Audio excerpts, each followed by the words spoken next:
team like Kyrie and KD, or the Lake Show with King James and AD. Wish I could match him up with the bad boys from the 80s, but no black and white, I need that in HD. HenDawgz.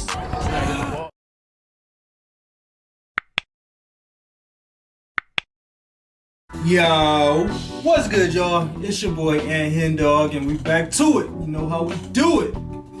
Michael Jordan and Kobe Bryant hated this NBA player. The story of Kwame Brown.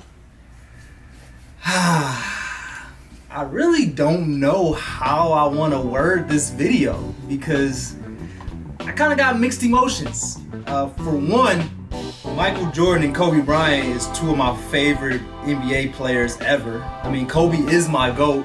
Michael Jordan is the GOAT. And they're both talking about how they dislike a player. And I know the overall consensus of Kwame Brown was he's a bust, he's this, he's that. But I'm gonna be here and tell y'all right now, Kwame Brown is not a bust. Like, I hate that word. It's only one person in the last few years who I can actually say was a bust. And even then, I still don't even want to say that because a lot of stuff can happen. He probably is still doing fine. That's Anthony Bennett. Like, I would probably say he's the first person that I would really could say is a bust. But Kwame Brown, man, he done made almost $100 million in the league. I think he played like 13 years in the NBA. Like, just because he didn't live up to the expectations that other people made for him, he kind of get that bust term, and I don't like it. I don't like it. But let's get to the video, man. But before we get into it, go ahead and subscribe to the channel. We are on the way to 10K. Almost there, man, so I need y'all to help me out. I'm trying to get to 10K by my birthday, which is July 30th, the end of next month. So help me out, man. Go ahead and like this video if you liked it.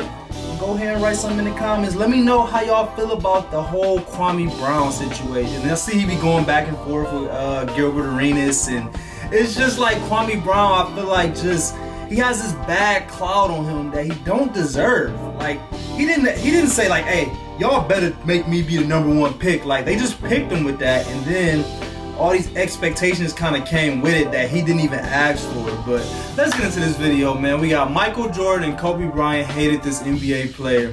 The story of Kwame Brown.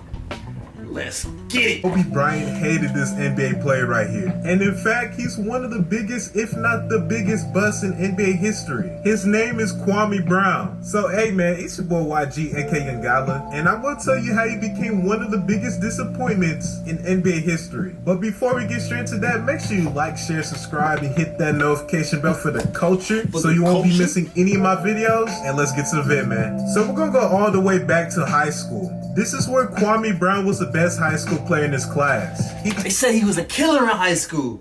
Like 6'10", 250, like super dominant, super fast. Like, he was great in high school, man. So shout out to him for doing his thing in high school and, you know, working his butt off, working his tail off to the point where his mom doesn't have to work no more. Like, he did all his work in high school to get paid in the NBA. He played at Glenn Academy for his high school career, and man, he was looking like a prodigy. He was the all-time leading rebounder with 1,235 rebounds, second all-time as a scorer with 1,539 points, and was the all-time leading shot blocker with 605 blocks.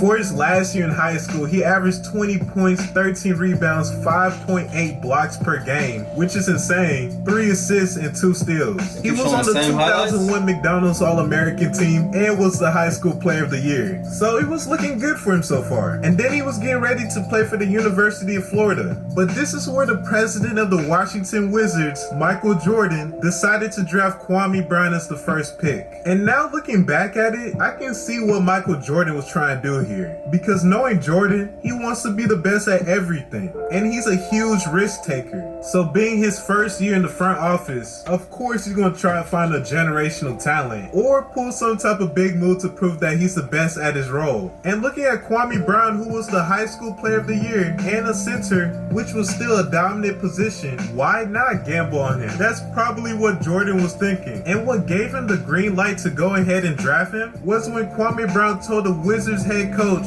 during pre-draft workouts that if you draft me, you will never regret it. And that's what you're supposed to say.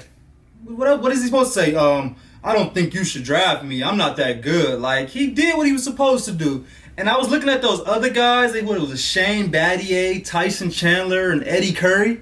Like, those were the other guys that Jordan had to choose from. So it's not like it was a bunch of guys out there that just ended up doing so much better than Kwame Brown. Like, those guys probably did have better careers for sure. But it's not like they was just like, he picked Kobe Bryant they picked Kwame Brown over Kobe Bryant or somebody like that. Like, it wasn't that big of a difference.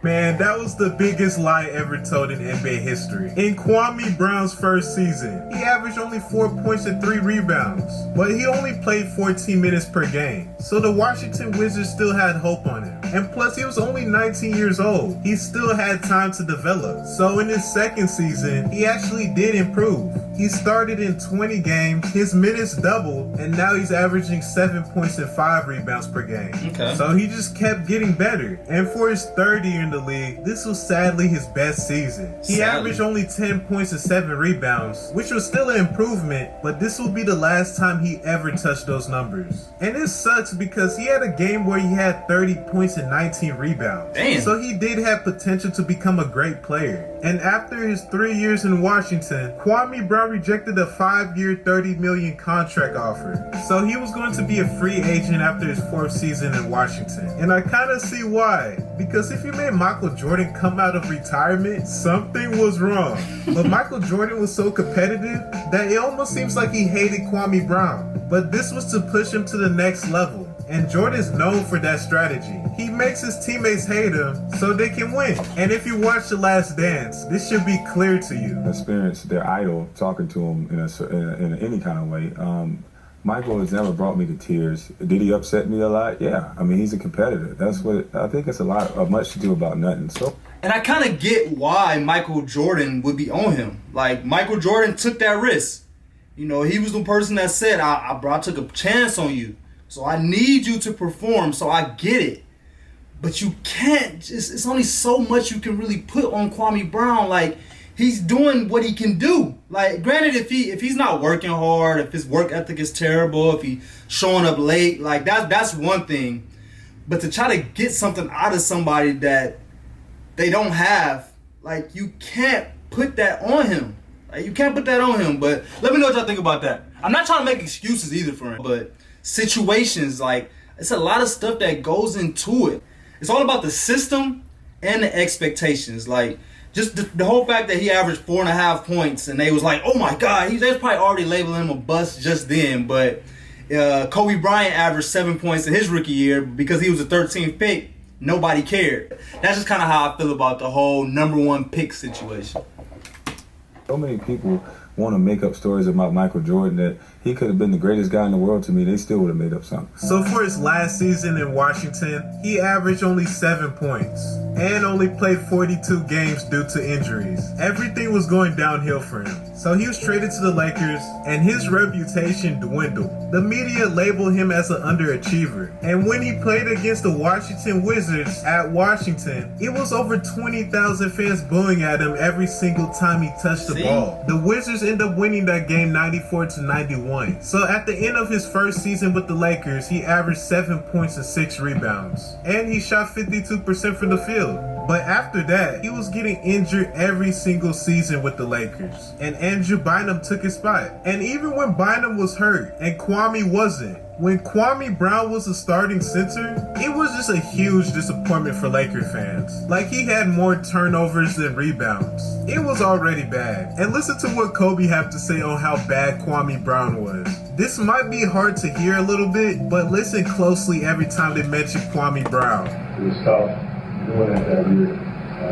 I was playing with guys, God bless him, Kwame Brown. So Kwame Brown was traded to the Memphis Grizzlies. And that's just a player, that's Michael Jordan and Kobe Bryant. Two players who are known to, in a way, be assholes. Like, that's just their way of pushing their teammates. Like, that just kind of is what it is. But for fans and for the media to sit here and try to label this guy a bust, like, people who would love to have had the career he had and average 7 points and 6 rebounds for their career and make almost $100 million. Like, for those type of people to call him a bust, like, it don't really register with me. And this is for Paul Gasol. This also led to the iconic Stephen A. Smith rant. Did LA give up too much to get a guy who has been labeled soft? This guy. Although he puts up 19 and 9, which only 11 other guys do.